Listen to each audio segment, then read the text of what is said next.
Good afternoon. I call this audio video special call board meeting to order.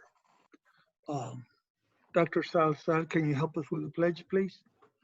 Absolutely. Will everyone please rise for the pledge? I pledge allegiance to the flag of the United States of America and to the republic for which it stands, one nation, under God, indivisible, with liberty and justice for all. Honor the Texas flag. I pledge allegiance to thee, Texas, one state, under God, one and indivisible. Please remain standing for a moment of silence.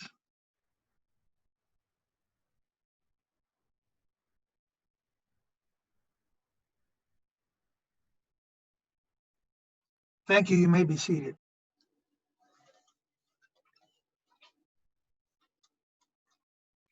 Okay, roll call. Leonel Garza, I am present. Ms. Sandra Garcia, absent. Mr. Ruben Trevino, Present. present. Mr. Martin Castillo, Present. present. Mr. Ray Farias, Present. present. Mr. Jesus Amaya, I think he's still trying to log on.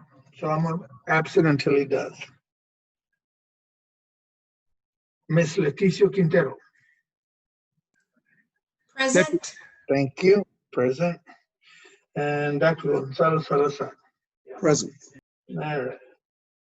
We did not have anybody sign up for public comment, so we're going to go to item 6, district reports. 2020-2021 elementary and secondary school emergency relief ESSER grant. Dr. Salazar. Mr. Garza, members of the board, we wanted to make you aware of the SFR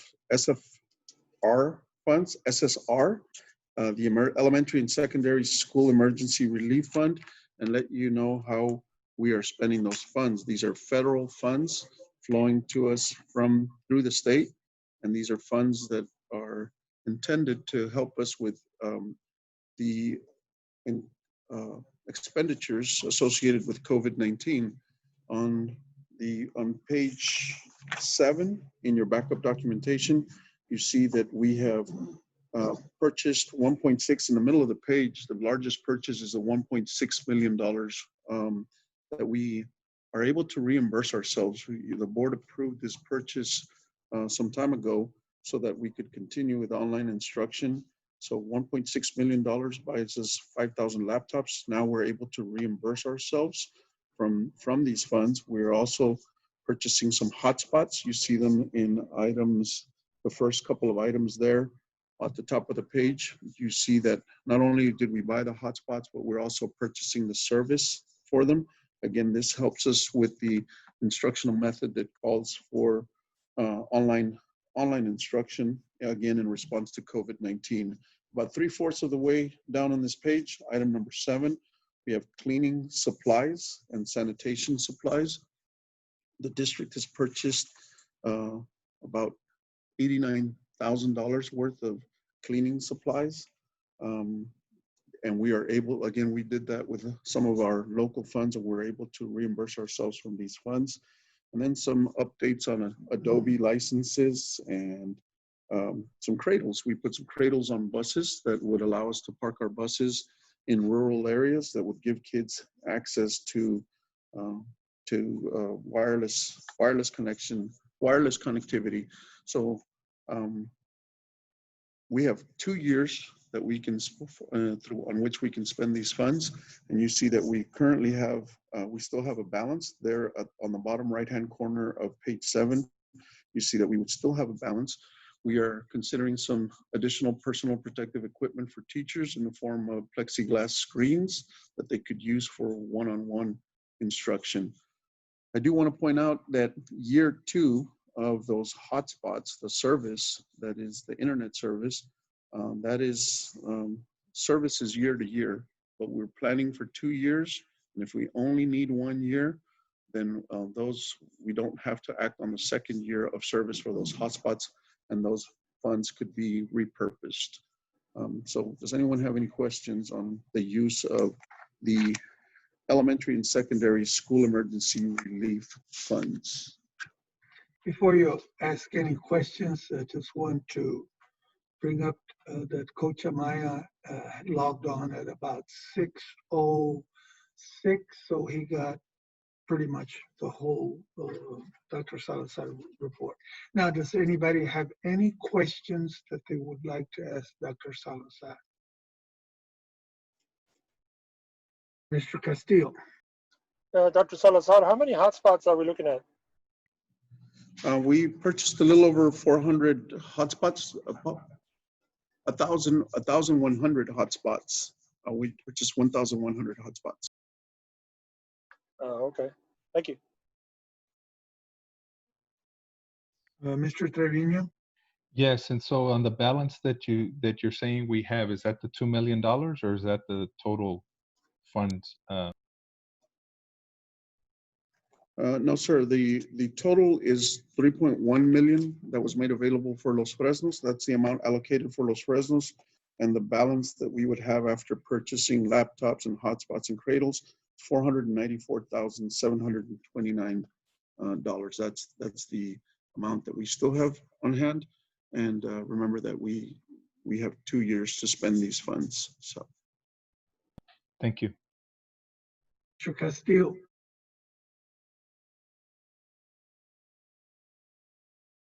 You need to press the space bar. You had mentioned $1.6 million. Now you mentioned 3.1. Which is it? the $1.6 million went towards the purchase of 5,000 laptops. Oh, okay, okay. That's right there in the middle of the page. Gotcha. Okay, thank you, sir.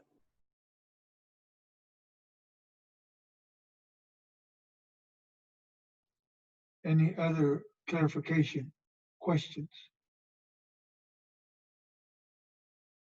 Anything else, Dr. Salazar? No, Mr. Garza, that's all we have at this time. Okay. Well, then we're gonna move on to items. Good. Moving on. We're gonna move on to item 7, action item. Consider and approve revisions to the approved administrative professional job classifications for the 2020-2021 school year. And 2, discuss and take action to approve the superintendent's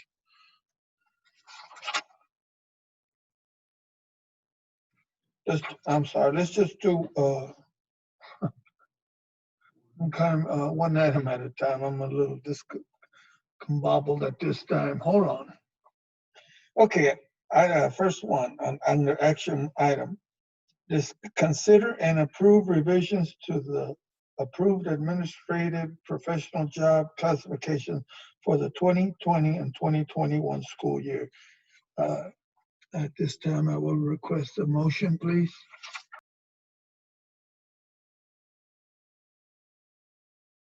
Mr. Trevino? Yes, Mr. Chair, I move that the board approve administrative professional job classifications for the 2020-2021 school year. I have a motion. Is there a second? Mr. Maya? I second the motion, Mr. Chairman. Thank you. Motion and a second.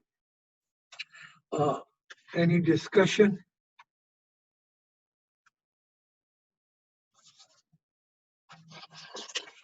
Having no discussion, we have a motion and a second to consider and approve revisions to the approved administrative professional job classification for the 2020-2021 school year. All those in favor reply by saying yes or no. Mr. Ruben Trevino, Yes. Mr. Martin Castillo, Yes. Mr. Ray Farias, Yes.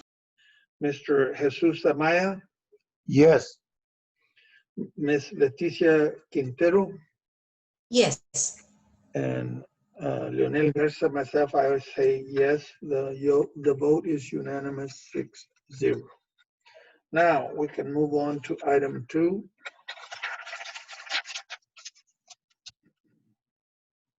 Discuss and take action to approve the superintendent's personnel recommendations for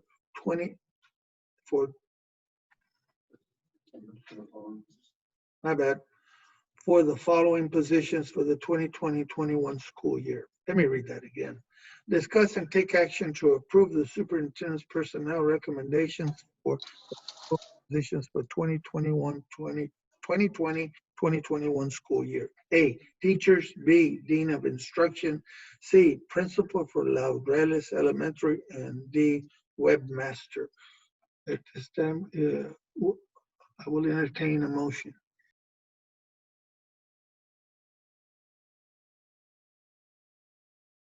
Ms. Quintero. Yes. I motion to discuss and take action to approve the superintendent's personnel recommendations for the following positions for the 2020-2021 school year. A, teachers. B, dean of instruction. C, principal for Laureles Elementary. And D, webmaster. Okay, we have a motion to approve, to take action and approve. Is there a second? Mr. Farias. Second that. Okay, we have a motion and a second to approve superintendent's personnel recommendation. Discussion.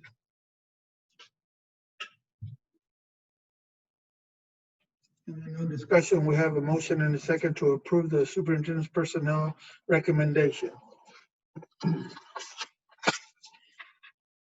Yay, yes, no. Mr. Ruben Trevino, Yes. Mr. Martin Castillo. Mr. Martin Castillo. Yes. Okay. Mr. Ray Farias, Yes. Mr. Jesus Amaya, Yes. Ms. Leticia Quintero, Yes. and I, Leonel Garza, vote yes. The vote is unanimous, 6-0. Okay.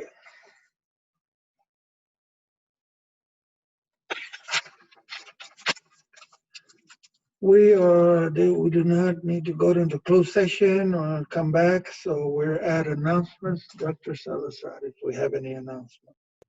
Mr. Garza, members of the board, the only announcement we have this evening is that the regularly scheduled board meeting for July will take place on July 13th at 6 p.m. Thank you.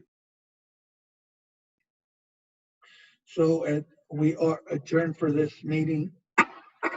Now we will go into the board workshop.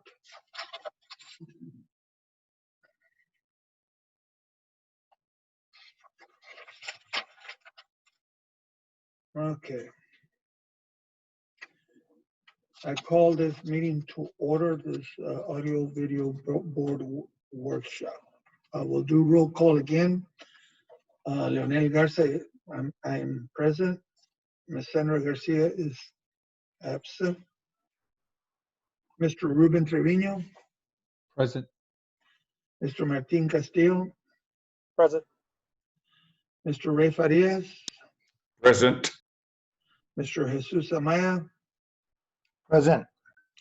Ms. Leticia Quintero, Present. and Dr. Gonzalo Salazar.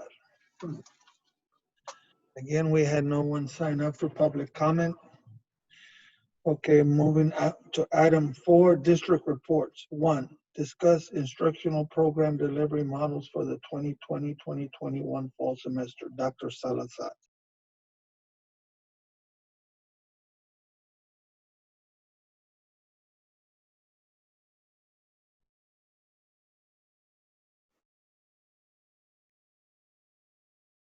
Can't hear you, sir. Hold on. Martin, you can't hear? No.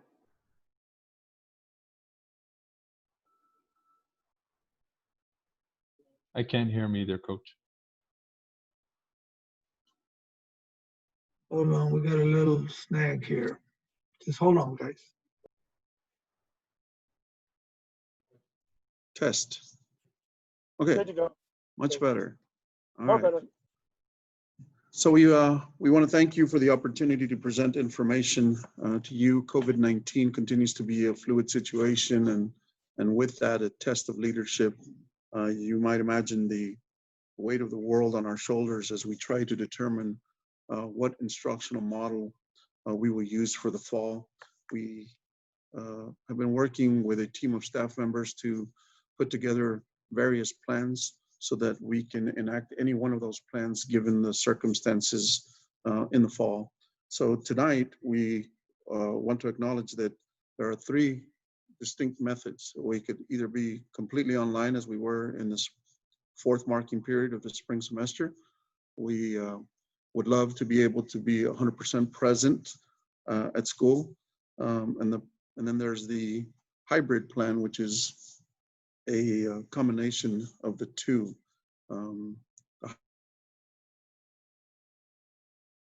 Of the three plans with a lot of moving parts.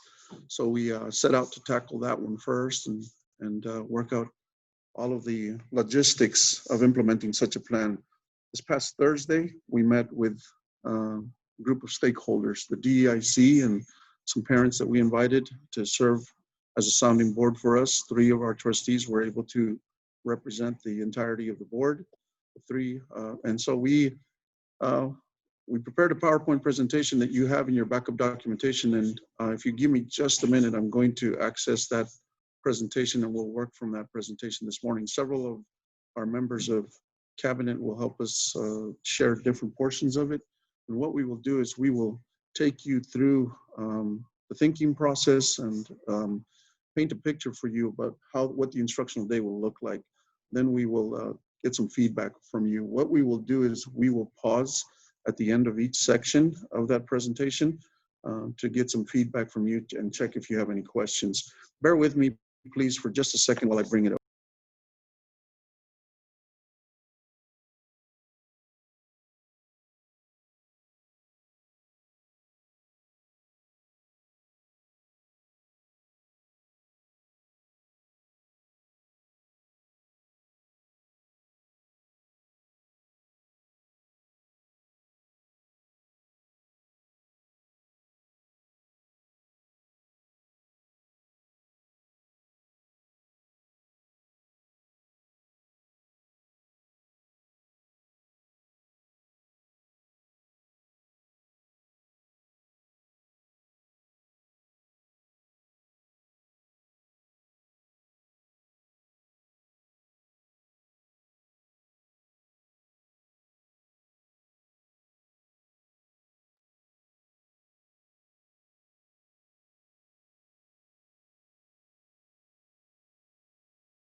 Okay, can everyone hear me? Okay, so we set out to plan the fall semester for a modified return to campus. We went over meeting norms, and I'll skip the meeting norms for now. But we reviewed the mission of our school district, which is to deliver a quality educational experience that results in the development of socially responsible lifelong learners. We shared with the committee this past Thursday that our work is being guided by 2 simple but powerful overriding principles. That's delivering on our mission of providing that quality educational experience and ensuring that we fulfill our mission in a safe environment that is conducive to learning. A little background on our work that was guided by these principles. The biggest challenge that we will have is social distancing. If we follow the latest guidance, which was the guidance that TEA gave for summer school, then social distancing becomes a requirement. And so we have to social distance not only in the classroom and throughout the instructional day, but we also have to social distance on school buses. And for a school district that has a fleet of well over 100 buses that runs 451 square miles each day, that becomes a bit of a challenge. And so we will, let me share with you that the transportation department staff has been instrumental in helping us determine how we reduce our enrollment, how we divide our enrollment in half. And what we did is we worked through TransFinder software to divide every attendance zone in half and thus determine a maroon schedule and a gold schedule. Because if we're going to reduce class sizes by the 28 square foot space that and provide for a 28 square foot space per student in class, that means that we can have 11 students at an elementary campus, 11:1, a ratio of 11:1, and a ratio of 1:15 at the secondary level. And so again, we don't just have social distancing on campus. We also require that on our school buses. So we had to not only make some adjustments on a school bus that usually carries 64 students, 62 students, we can only accommodate 26 students. So by dividing the enrollment in half, we were able to create a maroon and gold schedule, separating our enrollment in half. Using home addresses helps us ensure that children in each household are coming to school on the same days. So what we created is in the maroon and gold schedule, a schedule in which some students would come in on Mondays and others come in on Tuesday, and each group of students comes to school every other day.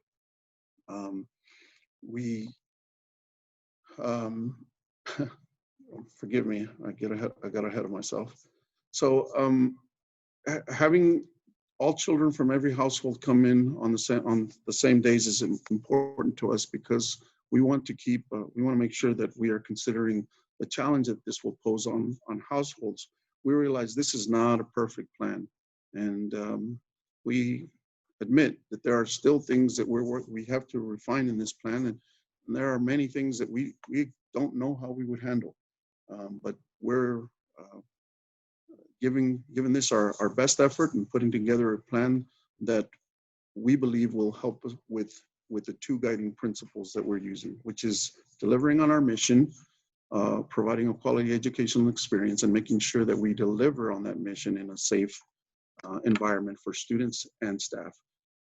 We went to parents recently. We didn't want to design this program in a vacuum, and we asked for parent feedback.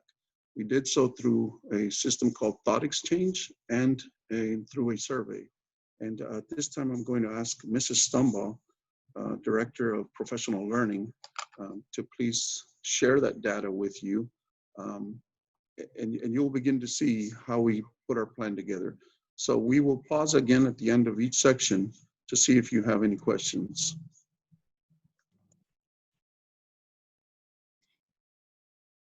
Good evening. Just before I get started, can everybody hear me okay? Yes. Okay. Good evening, Mr. Garza and members of the board. So we went to parents first because we knew, as Dr. Salazar said, that we wanted to make sure that we were creating a plan that parents felt comfortable with. And so we used two different methods to get feedback from parents. We used a thought exchange. If you've never participated in one of these before, what a thought exchange does is it allows you to offer up a question. You invite participants to participate in this thought exchange. It's done virtually through an app, and each participant is able to respond to the question and also to rate the thoughts of others. And what the system does is then takes those thoughts and it gives you what are your most popular thoughts within that exchange. It uses an algorithm to determine what those most popular thoughts might be within that thought exchange. So that was the first step that we took. We invited about 130 parents from across the district to participate in that, and we had almost 100 that did. The question they were asked was, as we continue to respond to COVID-19 and prepare for students and teachers to return in a modified capacity in August, as a parent, what are the most important things you want us to consider as we work on our return plan?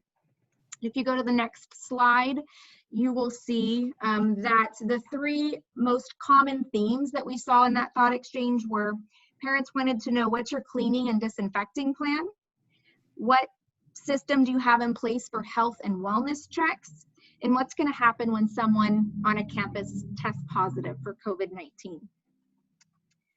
The second way that we got feedback from our parents was through a survey. You may have seen that survey or maybe even participated in it. It was on our website. We used parent emails that we had access to, Facebook and Twitter. We had over 4,000 responses to that survey within a 48-hour period.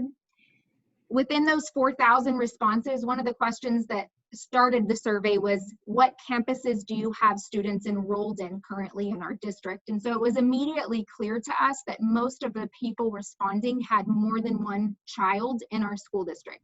So we feel confident that over 50% of our students are represented in this data that we're going to be sharing with you right now. So one of the things that we asked parents to do was to read a series of statements and check all that applied to their household.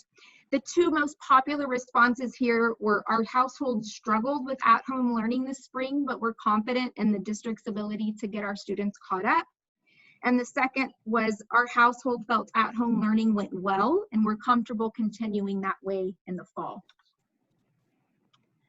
The next slide is going to show you a pie graph and some percentages. So something that you want to keep in mind here is that this is about 50% of our students represented. And so these numbers are based on people that responded. So the question asked was, at this time, do you feel comfortable sending your student back to school in August, knowing that all safety guidelines and parameters issued by TEA would be followed? 26% of our parents said, no, I'm not comfortable at this time and we'll continue with at-home learning. 28% of those that responded said, yes, I'm ready and my child's going to return to campus. 44% of those that responded said, I don't have enough information to make that decision. And so in the next slide, you'll see that we went on to ask, what additional information do you need to make an informed decision about your child's return to campus? This first group of questions is all related to cleaning, health, and wellness. How will the district clean and disinfect schools? Will students and staff have to wear masks? Will you attempt to practice social distancing? Will temperature checks be taken daily? How many students will be allowed to ride the bus on each route? What will happen when someone on a campus tests positive? Share your plan with parents. We need to know how our children will be protected, and share your guidelines and detailed schedules. Again, with over 4,000 responses, we read all of them, and then we grouped them into those that had the most common language and had the most common themes in them. They also had questions about instruction and technology. If we go online, will students have more work than in the spring? If we go online, will teachers provide more instruction and be more available to students and parents? I want our own teachers teaching through video, not canned videos from somewhere else. How will special education services be provided? And then along those lines, one of the final questions asked parents, what type of device would your student use if you were to continue with at-home learning? And again, keep in mind that this is of those that responded. So 62% of those that participated in the survey said that they have a laptop for their child to use currently at home that they could use for at-home learning. 16% said that they have an iPad, and about 20% said that they don't have a device and that they would need one should at-home learning continue. And so what you're going to see this evening, as Dr. Salazar has said, is a plan that very much listens to the needs of what our parents are telling us. And so that's what we really listened to that feedback as we worked on this plan.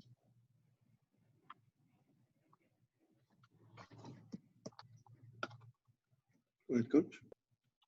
Anybody have any questions or clarification on anything?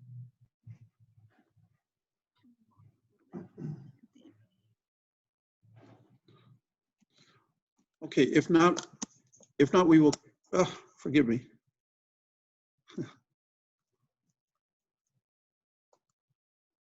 If not, we will continue with our presentation, and we will, at this time, share information about the calendar. We want to give you the broad picture first and move into the details of what an instructional day may look like in the fall if we implement this hybrid method of instruction in which students learn through in-person instruction and alternate days of where they continue to learn from home.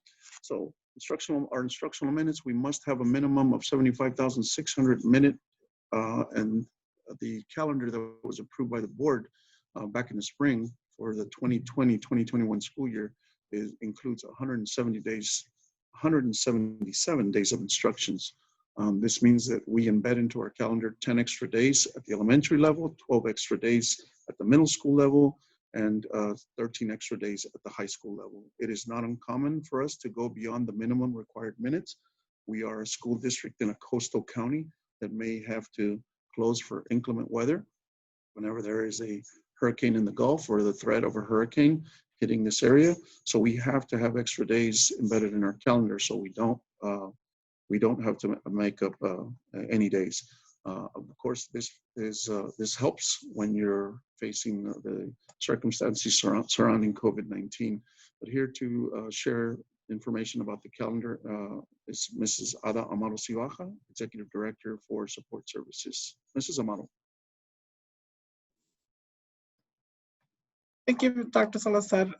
Mr. Garza, members of the board, as Dr. Salazar explained, we looked at the state requirements and looking at the calendar that was adopted by the board in January.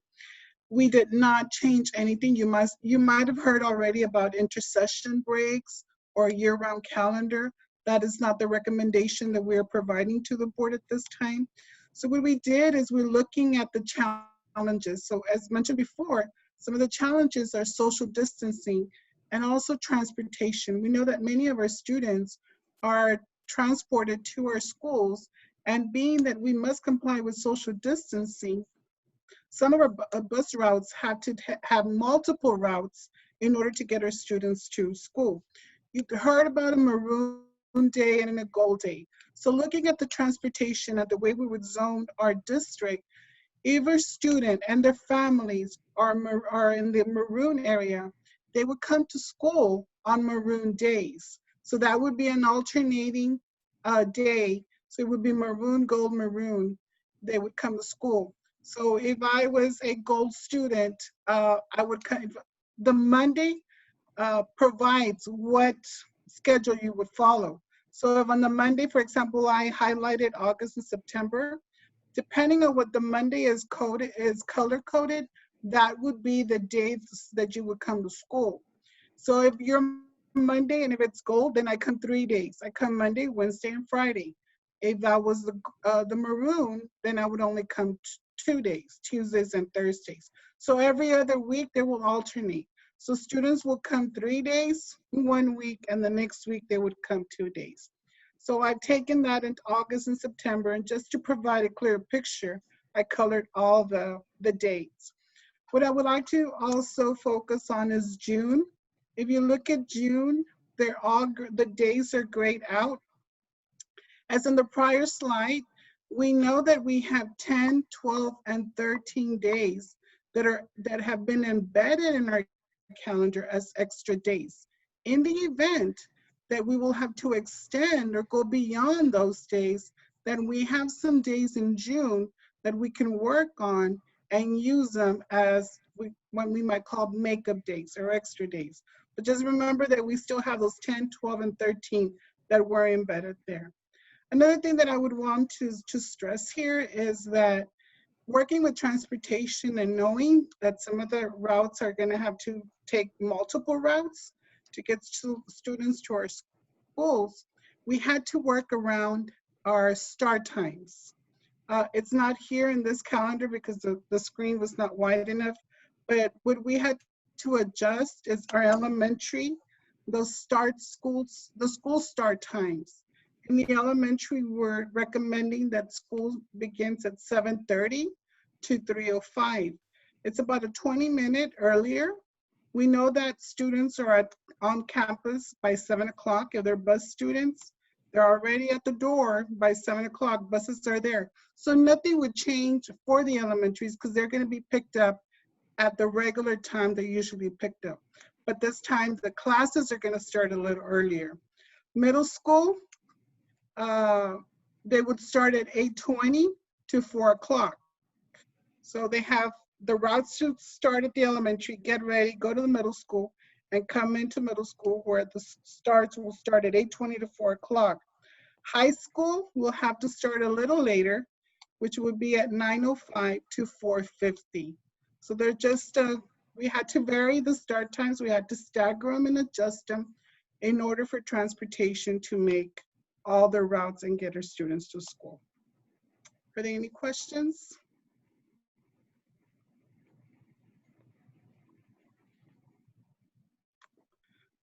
There's one question. Mr. Trevino. Yes, Ms. Ibaja. So then if we run into a situation where we have spikes or things like that and we need to make up days, we're proposing to make those days up in June. Want me to answer? So we would ask that, just remember that we have 10 days in elementary, 12 days, and 13 days that have already embedded because of the extra minutes we have. So if it does not go over 10, 12, and 13, we can use those days. If we go over where we have to close, then we would use June. So first we would use what we have in reserve, the minutes that we have extra embedded into that calendar. Thank you, ma'am. Mr. Trevino, we also have the option of moving from a hybrid day to a fully online day. So we also have the ability to continue instruction on 13 campuses and be able to move to remote instruction on a single campus. Because students are going to school on alternating days and working remotely, we're going to get better and better as we go on with remote instruction. Again, the board has allowed us to purchase additional technology equipment that can help us better deliver. We still have the issue of the digital divide. There are many students that live in rural areas that do not have access to the internet, so that presents a challenge for us. But we are working on ways to refine our plan. So we do have the days in June, the days embedded in our calendar, and the option to work remotely on any given day. Wonderful, thank you. Ms. Keel. Mr. Chair, Superintendent, Ms. Amada, what about teachers? Are they going to come all week? They will have a regular schedule? Yes, teachers would be on a regular schedule. We're asking teachers to teach from the classroom on a regular schedule. And one of the questions that came up last Thursday is, what about children of teachers? We are considering the possibility of allowing teachers to bring their children to school every day. Some of the parents who attended the session approached me after the session and said, you know, we think we need our teachers to be at 100%. Our teachers need to have that opportunity to make sure that to have their kids in school every day. They usually set their kids aside to be able to teach all others. And so the suggestion came from them, and we're going to take these recommendations to committee and eventually bring a refined plan back to the board. The teachers would be asked to work every day. How would that work, bringing their kids to school? Mr. Castillo, I think we have a bad connection. Would you repeat your question one more time? How would that work when they bring their kids to school? Can you explain? How will it work? Yes, sir. How? If they bring their kids to school every day, then the children would attend the class. The teachers are there every day. So they would attend their regularly assigned classroom, the classroom that they're named. Whoever their teacher is would be present every day, so they would attend that class every day. So they wouldn't be maroon or gold? Just a question. They would not be on a maroon and gold schedule. Okay, thank you.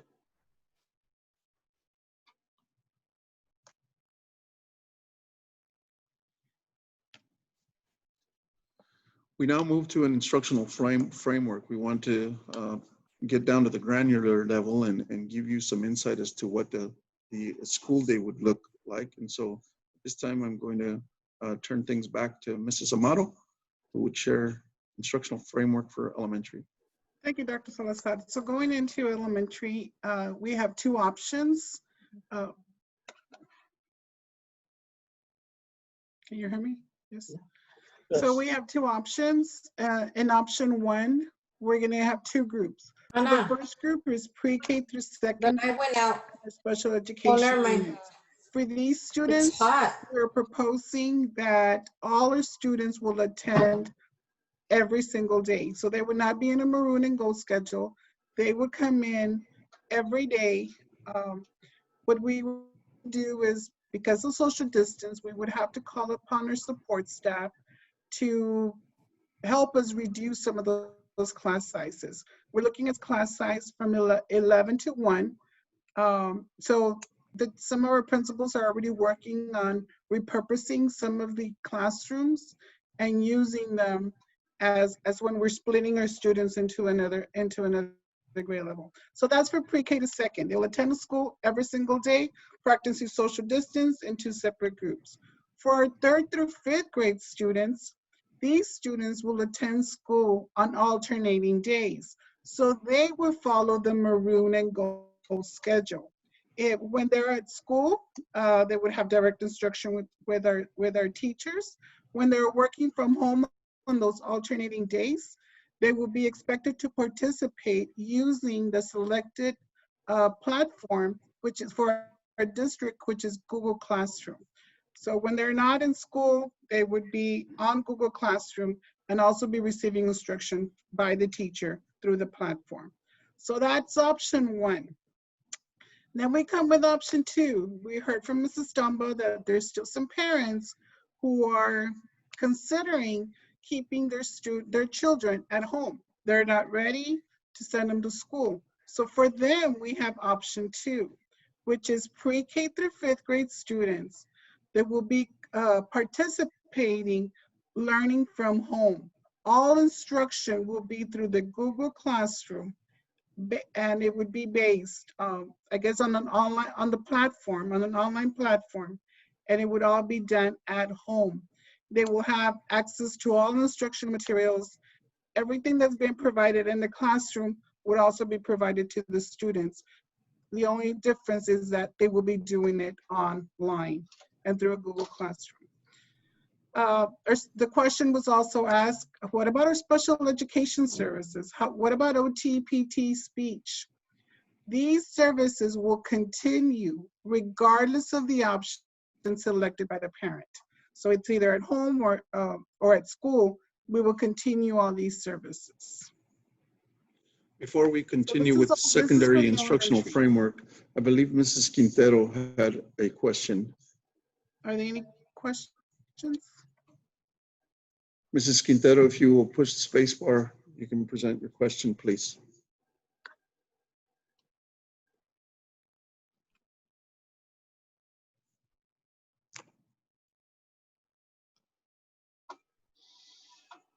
Can you hear me? We can hear you now. Yes, ma'am. Okay, sorry. Previously, I had a question on, is there a graduation date? Yes, the graduation date would be very fluid also. If we end up having to go into June, it would be the Saturday after the last instructional day. Otherwise, we do have a graduation date set on our calendar, but graduation would be, we would be on the Saturday following the last day of instruction. Okay, and also, the high school will be getting out at 4:50 p.m. So would they be attending athletics, football practices, track, basketball, volleyball? What time would the practices end? And Yes. also, I had a question on the lunches. Will they be providing curbside lunches also for the ones that are not going to school, the days that they're not attending the school? So let me take extracurricular activities first. We are waiting on guidance also from the UIL. Again, this is a very fluid situation. So assuming that that UIL approves for the fall athletic or extracurricular competition, then we will make the necessary adjustments. And so, yes, a later start time at the high school level does mean a later dismissal time.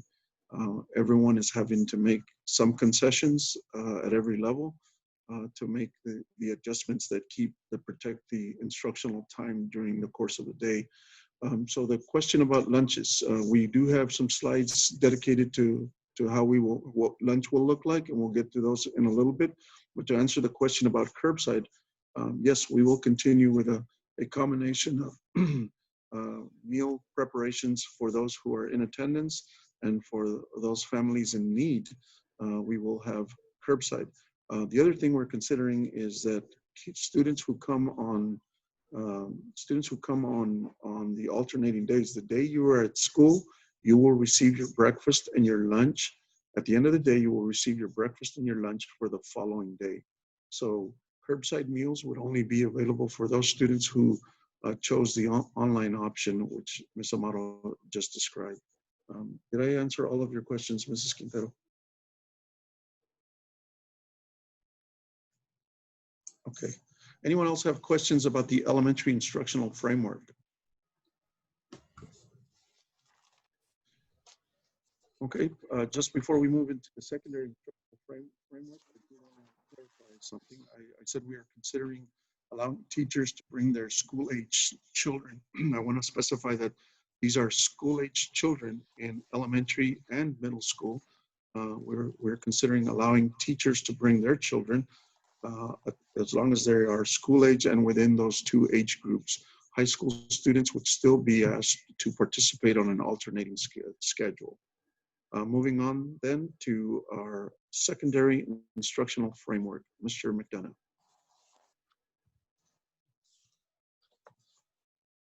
Thank you, Dr. Salazar, members of the board. As far as looking at our instructional framework for secondary, very similar. We'll follow the same pattern, very similar pattern that Ms. Amato went over. When you're looking at grades 6 through 12, again, in the alternating maroon gold day schedule, it would have the same flow that she detailed for the elementary, so that half of the students are coming on the maroon days while the other on the gold. Again, this will help us in social distancing within the classrooms, lowering class sizes anywhere between 11 to 14, max 15 in a classroom. So that will help as far as the social distancing. In terms of special ed units, we do see those, due to the unique needs of those classes, that they would attend class daily. Under option 2, which again is the completely online at-home version, again, we've met with teachers and have established as far as district-wide that it would be, the platform would be Google Classroom.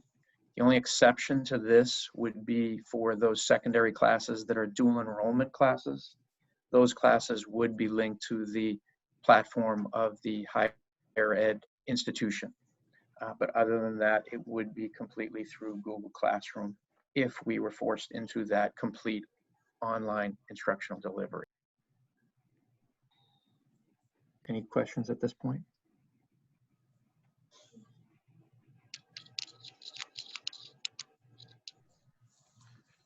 If there are no questions, then we can continue, Mr. Garza. Student requirements, many questions about what the expectations would be for students. For the student requirements, these are just some bullet points that capture some of the key points. It doesn't give every single detail, but gives some of the key points and questions that may be coming to mind. Of course, most importantly, we would ask parents to please work with us and keep students at home if they're experiencing any symptoms of illness or if there's been any exposure to COVID-19. So again, this would be something that we would be communicating with parents and asking them to please work with us and not send students if they're experiencing any symptoms. Another precaution that we'll be taking is temperature screenings. We will take temperature screenings at points of contact. The points of contact would be as students are entering the bus or upon drop-off as they pull up to campus for the drop-off students. So at those 2 points of contact, we would be taking temperatures and screening students in order to determine who's well enough to come into school. Again, masks would be mandatory. We would ask all students to bring and wear their own mask. And then throughout the school day, we would work with students in order to maintain social distancing, keeping in mind the 6-foot rule and limiting student contact as much as possible, working with students to avoid hugs, embraces, handshaking. So there'll be a lot of education that we'll have in order to, to deal with these new norms that will be in place. In restrooms, restroom access, we would have to control that and limit restroom access in order, again, to allow for social distancing. We would also have required hand washing. Additionally, throughout the campus, throughout the building, we would have hand sanitizing stations so that we could constantly be prompting students in order to access the hand sanitizers. And finally, as far as hydration, we would ask students to bring their own individually labeled water bottles. We would not allow any sharing of water bottles between students. And certainly water fountains would be restricted as well. As far as for our district staff, we would also have a similar screening process for our district staff. This would be actually a two-point process. The first, which we're already going through right now for all staff members that are presently working in the district, we're completing and submitting each day. We take an employee health questionnaire, which basically goes through all of the key symptoms, and again is asking for if we've had any contact with a positive case to report that.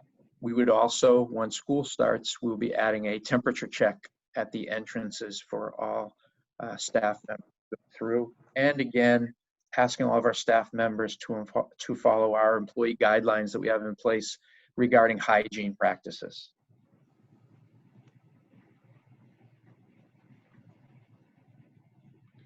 The start of the day and morning procedures. Each Los Fresnos CISD student who uses bus transportation will be asked to go through the following review process. We are going to be checking out every bus driver will be issued a thermometer, a thermal thermometer, and be trained on how to take temperatures so that student temperature is being taken for every child prior to boarding the bus. If a student registers a temperature of 100.4 or greater, the student will be required to remain at home. Students will be required to wear face masks in order to enter the bus. Weather permitting, we're going to roll down all of the windows on the buses to allow for proper ventilation. And each bus will have half capacity as mentioned earlier. Administration will assist transportation by assigning bus seats to maximize social distancing and be able to do contact tracing. Each bus will be disinfected and sanitized between routes, and we'll give you a little more information on how we intend to do that in just a bit. So each day, Los Fresnos CISD students who are dropped off will follow similar protocols. Temperature check will be taken at curbside prior to entering the building, and if a student registers a temperature of 100.4, and that's a CDC recommendation, 100.4 or greater, that child will be required to return home. We're obviously not going to be promoting our perfect attendance or providing incentives for perfect attendance because we want parents and students to make the right decisions. Students will maintain social distancing as they enter the building. The hallways, much like you see in shopping centers and other public buildings, we will be placing stickers on the floor with school logos and reminders of social distancing that help the students identify the space that must be kept between them and other students. Students will also be required to wear face masks in order to enter the building. Before I go into instructional settings, does anyone have any questions about the requirements for students from the moment they board the bus or before they enter the building? Mr. Trevino. Yes, Dr. Salazar. So, I think you're covering pretty much your bases. However, entrances have been mentioned. And so then when we are checking, those kids that don't get dropped off with parents, so they're not getting checked at curbside, those kids that are walking onto campus, are we going to be limiting the number of entrances so that or are we going to be monitoring at all entrances? Mhm. Yes, sir. Every campus has a different layout, a different footprint, and so every principal and their administrative team is working to identify the entrances for walkers, entrance for bus students who have already been screened, so that you don't create a congested area or an area where kids have to wait in line to come into school. And then curbside students will have a different entrance, but every principal and their administrative team will identify those entrances that are going to be available, and we're going to have signage that communicates that. So, it's just going to vary for every campus, but you're right. There are many doors to manage, particularly at the high school level. And so we're going to have staff assigned and signage and limit the number of doors that we are having to monitor. Mrs. Steele? Dr. Salazar, also on the monitoring on the buses, you said something about administration. Doesn't it help out? Can you explain how? Yes, sir. Administration is going to help out by assigning seats on the bus. So siblings, obviously they live in the same household, can sit together. But other than that, there needs to be only one student to a bus. But it is important that we map out where students are seated and that those be assigned seats, so that we could do contact tracing if that becomes necessary. And that's how administration is going to aid transportation, by assigning seats on the bus. When you say administration, who are you referring to? When I say administration, I'm talking about campus administration, campus principals and their assistants. You have that many? Seems like a lot of Any buses. questions before we continue to the next portion of the day?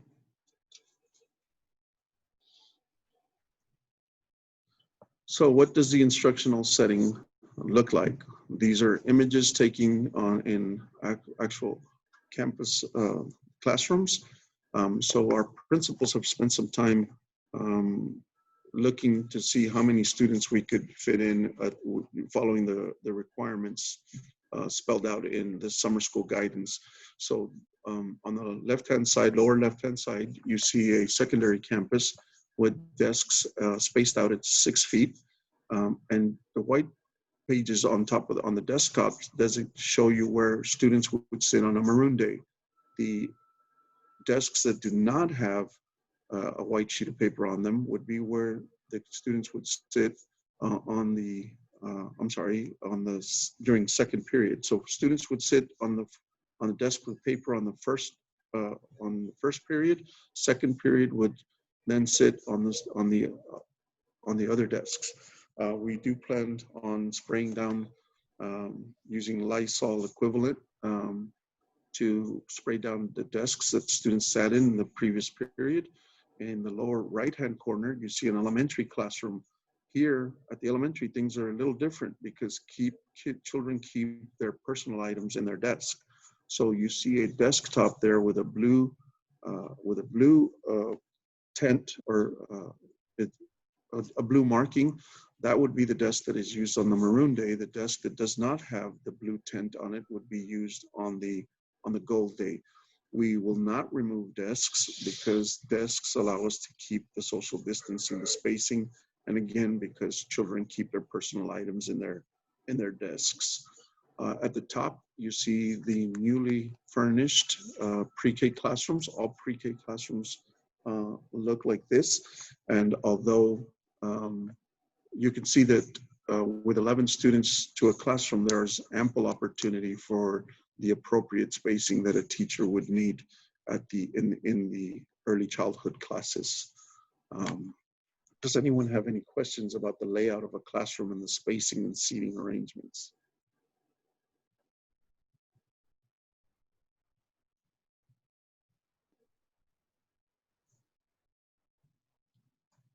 I'm sorry, I went back instead. Meal times, some of our students' favorite time of the day. Mr. Trevino.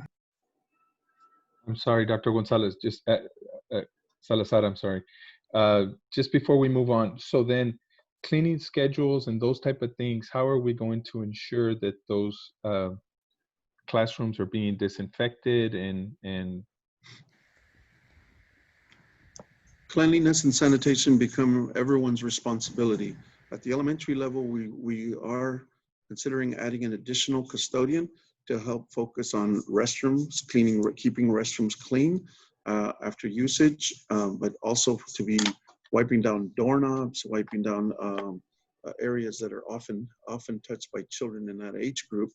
But in the classroom, we will have sanitizing stations, an area where we have hand sanitizers, we'll have towels, we'll have disinfectant there as well. And we're going to get into a little bit more about the cleaning, but we're going to stop and clean our desktops, make sure that our desktops are cleaned periodically. We're going to capture the teaching moments and why that is important.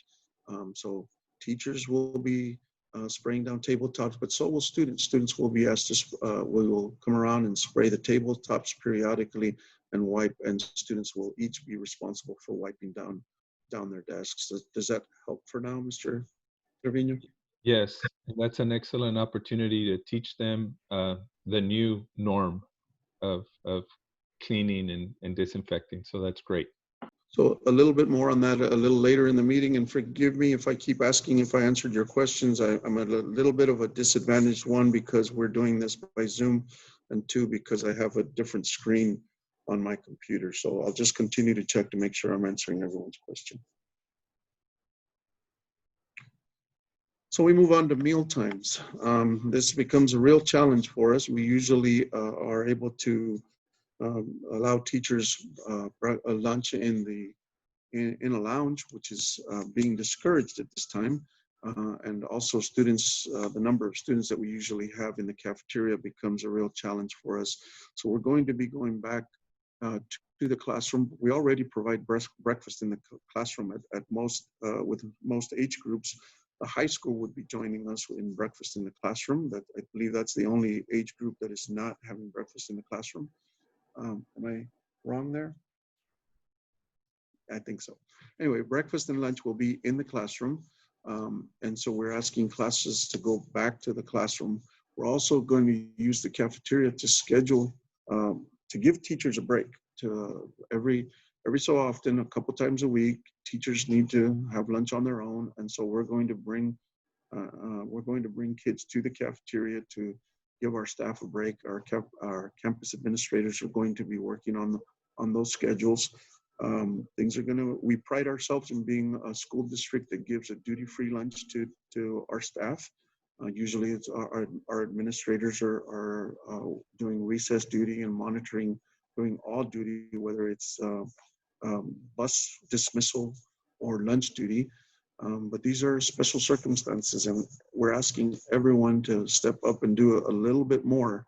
And we realize this, we're asking a lot of our teachers. Again, this is not something we're accustomed to in Los Fresnos. For years, we have had duty-free lunch. We love the fact that we can respect the role of the teacher, but there is, we couldn't find another way to continue to exercise social distancing at mealtimes without asking for the help of our teaching staff. Our administrators are also going to be roaming the halls and be very involved during the lunch periods to make sure that our teachers, our instructional staff, have the breaks that they need throughout the day. Students will maintain social distancing throughout the lunch period, and our child nutrition staff is going to position themselves in key areas, for example, to make sure that key points during meal distribution, to make sure, for example, that kids are not all reaching into the milk box to take a milk as they go through and get their lunches before they're returning to class. So students will not be required to enter their ID numbers on a keypad. And at the elementary level, we're not going to be asking them to use scanning cards, and recess is going to be put on hold for the fall. So during class time, we're going to stand up and stretch when necessary, but recess would be suspended for the fall semester. Any question about meal times and the how we will manage, how we will juggle everything that happens during a lunch hour?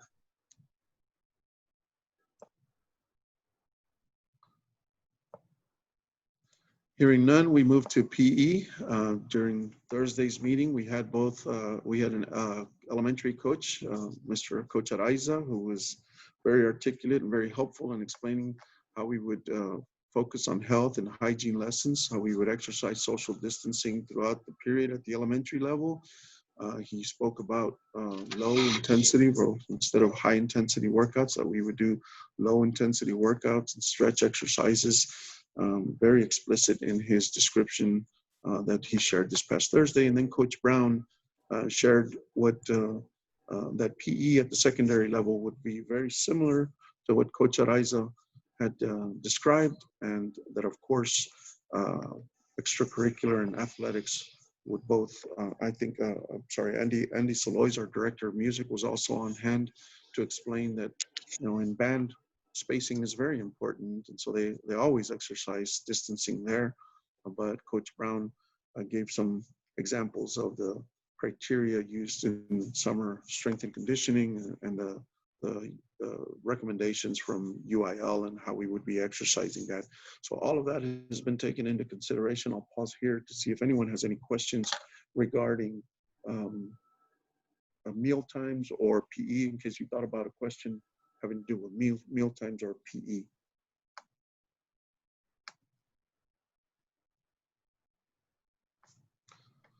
I appreciate your patience with us as we present. Hold on, Mr. Trevino. I'm sorry, Dr. Salazar. So we're talking about, it says mealtime, no recess, but then we're talking about physical education. So is it no recess for just elementary? Is that correct? Correct, sir. Currently, we have recess at the elementary level. It's unstructured playtime, and that becomes an issue when you are trying to exercise social distancing throughout the day. But we do also realize that kids need some sort of exercise, and it needs to be done in a very structured setting under the supervision of our coaches. So when I made reference to recess, yes, it's at the elementary level. Thank you. I want to pause here and thank all of you for your patience as we present a very comprehensive look at the instructional day and this plan that we have put together. Dismissal would be done in a very staggered way. We have a lot of experience with this. It's not uncommon that we have inclement weather during dismissal times. And so again, the staggered dismissal would look a little different at the elementary school, middle and high school. Again, the layout of the campus plays a role there. The number of students riding the bus versus walkers, for example, plays also a different role. But even between elementary and middle school campuses, the layout of the campus lends itself for different approaches to dismissal. So any questions about dismissal?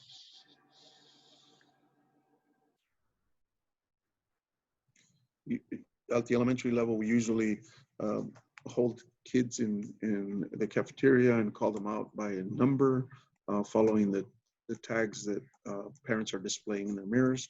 So we already do a staggered dismissal, and the fact that we would have half the enrollment there at the school will further facilitate social distancing at that time. Health and safety guidance. Nurse Davis joins us this evening to help us go through some health and safety guidance. A lot of this has already been covered, but one of the important things is COVID-19 symptom management. How would we handle cases? So Nurse Davis, I'll turn things over to you.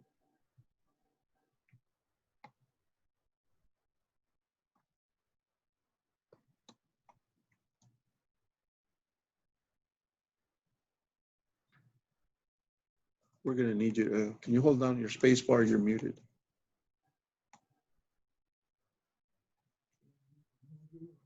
No, she's there we go. Okay. Yes, thank you. Thank you, Dr. Salazar. Thank you, board members. The COVID-19 symptom management, any student that comes to the nurse's office with any complaints, the first thing that they have done for them is we're going to check their temperature. Being, kids get other things besides COVID-19, so we want to make sure we do a proper assessment of the children when they first come in. One of the key things that we're going to change this year is we're going to have an area of the nurse's office that's going to be a little bit separate. So as in the pediatrician's office, they have an area that sick children sit in versus where the well children are. And we're going to have the same setup in the nurse's office to provide as much safety and make sure we can give proper care to all the children. And we're going to proceed to presume that the children presenting to the nurse's office that they have a temperature or some of the symptoms of COVID-19 probably have that virus. And we will contact the parents immediately after we've done an assessment, let them know what's going on.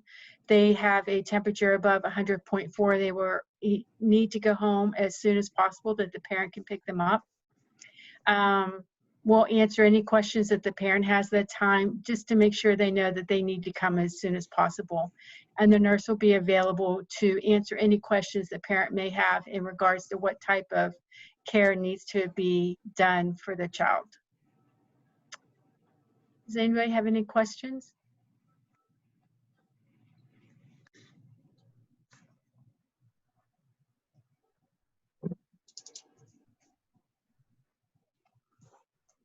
Yes. So if no one has questions, we can continue. I just want to make sure that you don't have questions before we go on. Please know that any student presenting symptoms or proving positive, we are going to inform parents and staff of that fact. Nurse Davis, do you want to cover the information on this slide? Yes, sir. Thank you.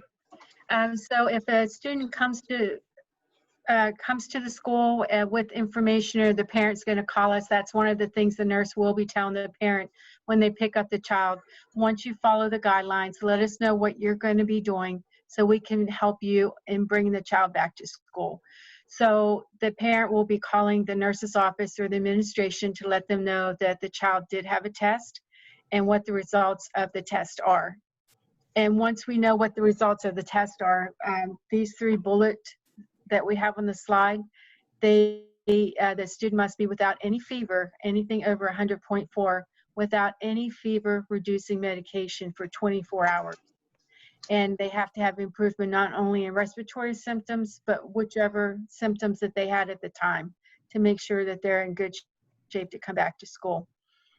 We do need to have in hand a negative COVID-19 test result to hand in to the nurse's office.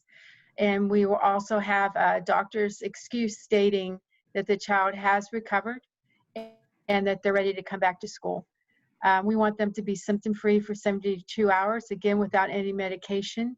And we want at least 14 days to have passed since from the first time they had symptoms. Any questions for that?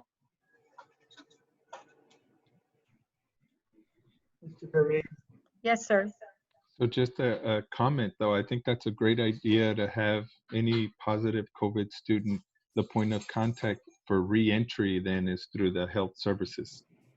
Yes, nursing office. So great point there. Thank you.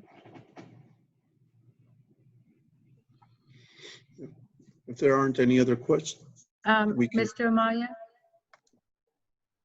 Just to make sure, is the Cameron County Health Department, must they tell the school district if somebody tests positive, or are we just relying on the parent?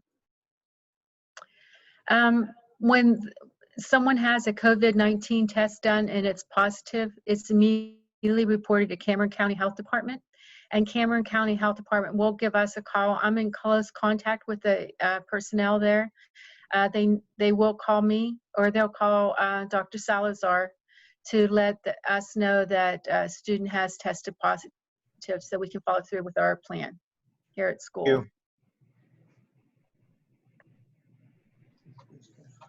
Yeah, very good question.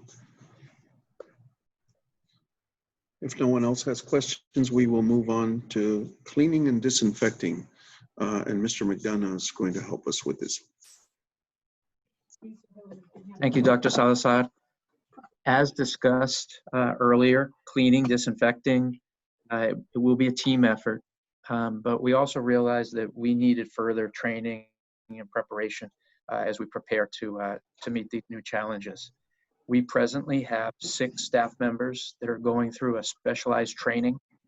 The training is offered through the Global Biorisk Advisory Council and is called Cleaning and Disinfection Principles. And through this training, it teaches our employees how to properly clean and disinfect, how to prepare a workplace, how to deal with contamination and control measures when dealing with infectious diseases. These 6 members will then become trainers of trainers and will come back and train our maintenance staff, our campus custodians, bus drivers, classroom paraprofessionals, so that we all become more knowledgeable in the proper techniques that we need to use in these challenging times.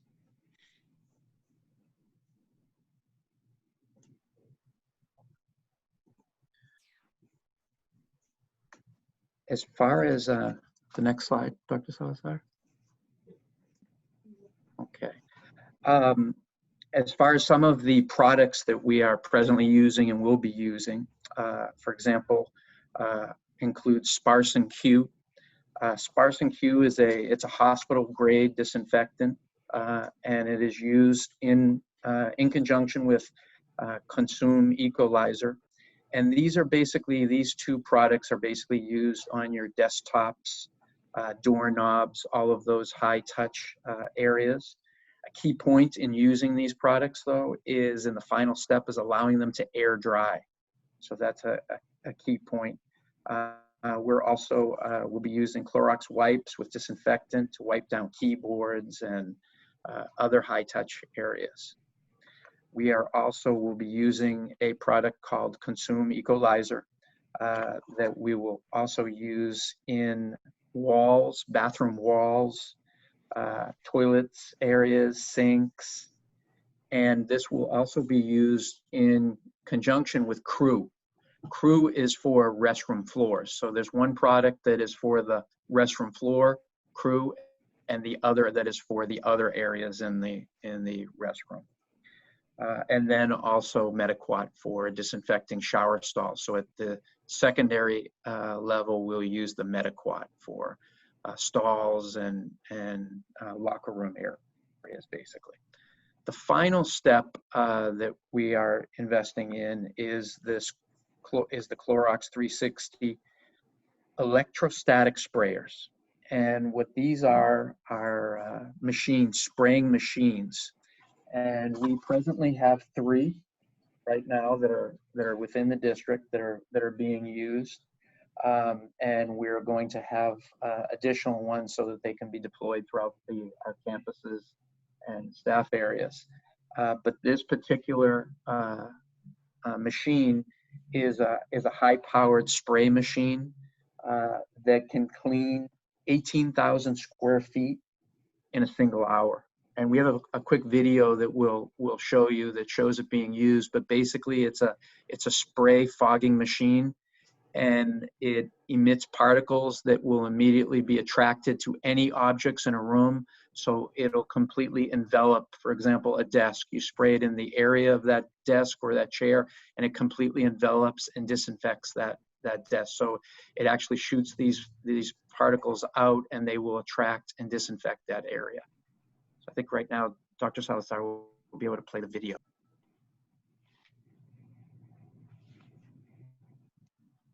The Clorox Total 360 system is here. The Clorox Total 360 system is a revolutionary way to reach and kill pathogens almost everywhere. It combines the superior surface coverage with proven technology with the proven effectiveness of Clorox disinfectants and sanitizers. First, the electrostatic sprayer system turns the liquid into small droplets. Then, the sprayer applies a charge to each drop, so that they are attracted to and adhere to surfaces with a force greater than gravity. Coverage is superior. It sprays over and under surfaces. The system gives you coverage far superior to conventional tools. Our electromagnetic spraying system provides some of the most advanced and comprehensive disinfecting and sanitizing available. The Clorox Total 360 system will help keep Los Fresnos schools healthier and safer.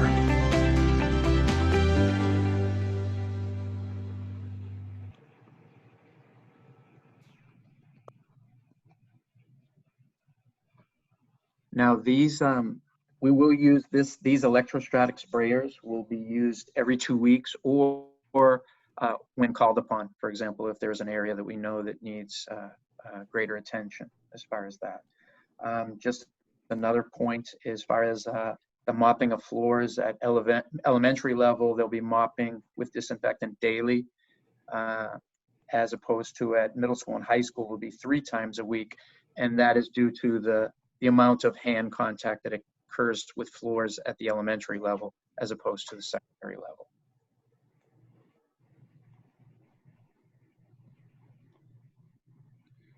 Any questions and feedback on the information we've covered to this point?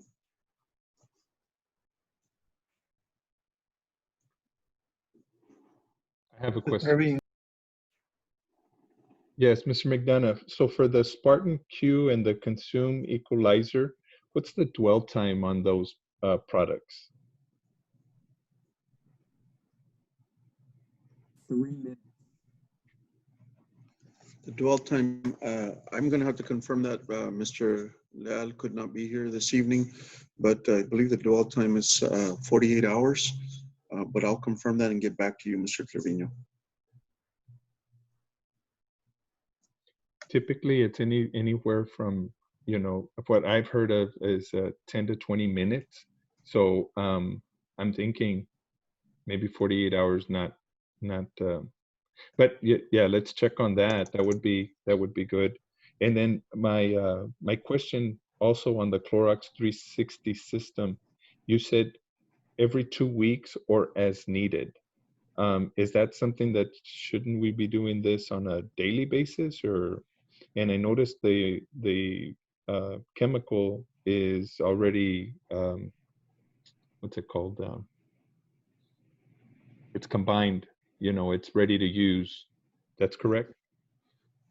That's correct, sir. This sprayer does not replace the spray disinfectant that we've come to know in our schools that we provide our campus maintenance staff. But it'll work as a supplement to that. And certainly if there is a need to come in and spray more often because there's a spike or there are a number of cases, then we will do so. But again, our staff is still going through the training, and then they'll do the turnaround training for our campus staff. So in that, we have 2 district administrators, 2 members of transportation, and 2 members of the child nutrition department in those trainings. And then we will certainly use this new tool available to us as often as necessary and following the guidelines from the training.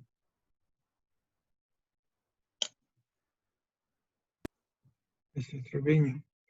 So then the Spartan Q and the equalizer, those are the disinfecting chemicals that we're going to be using on a daily basis, correct? Correct. And so then for those, we'll check on the dwell time. And are those already ready to use chemicals, or do they have to be mixed? Yeah, I don't know the answer to that, Mr. Trevino, but I'll certainly look it up and follow up with the entire board. So whether they are concentrate and need to be mixed, or whether they are, that's the question, right? Or whether they are ready to use portions. Yes, sir. I'll get with our maintenance director and get back to you, sir. Thank you.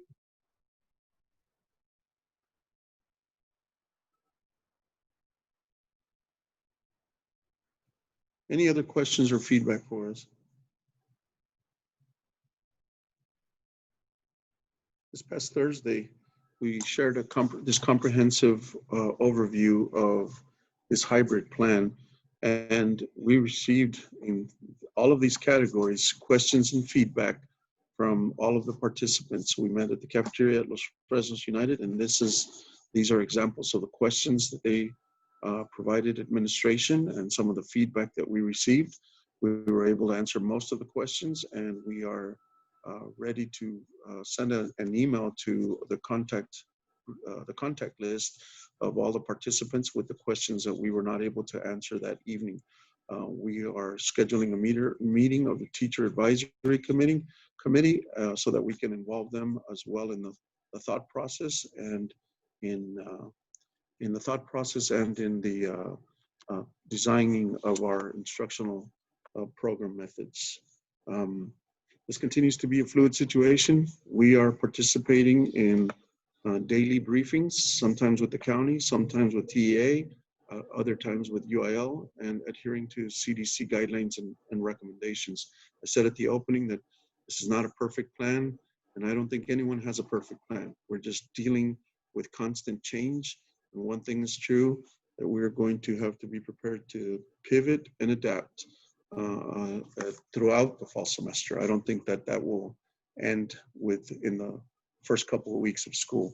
So I'm really grateful to all of the administrators who have been involved and the teachers and parents who have given us feedback, but everyone that has worked with resolve to find a solution. We will find ourselves on the other side of this better and stronger.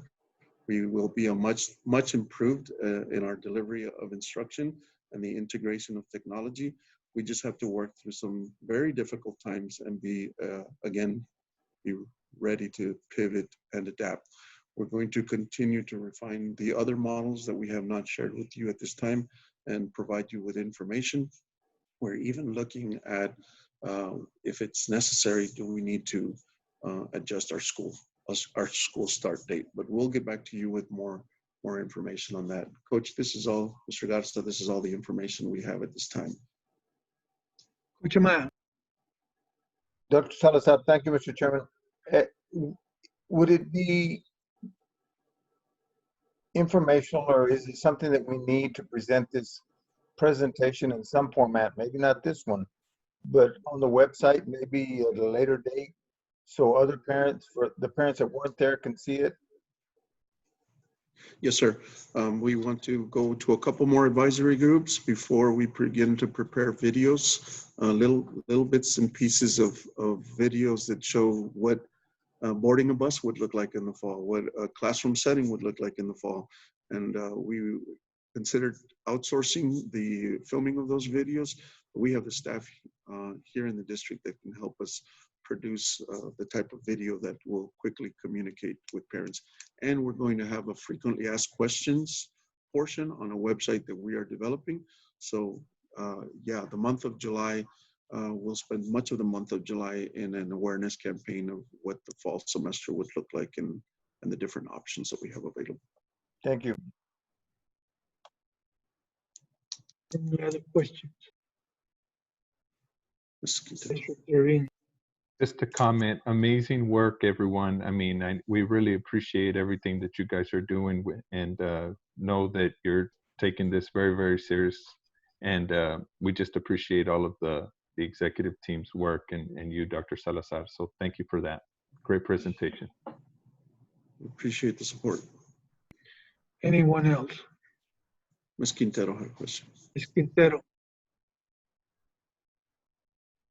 Yes, I wanted to ask on those questions, on the feedback questions, will we be able to see the answers to those questions? And yes, ma'am. We're preparing a frequently asked question and responses. So we'll absolutely be sure to share that with the board as well. okay. And if you need any actors or models, I'm available.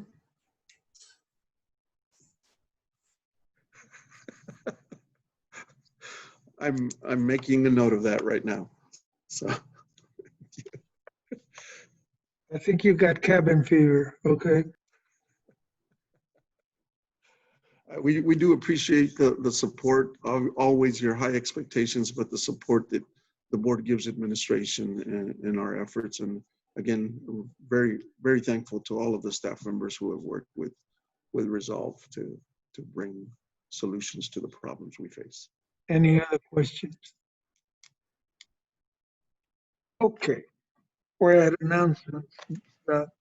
Mr. Garza, members of the board, the only announcement we have at this time is that the regularly scheduled meeting for July will take place at 6 p.m. on July 13th.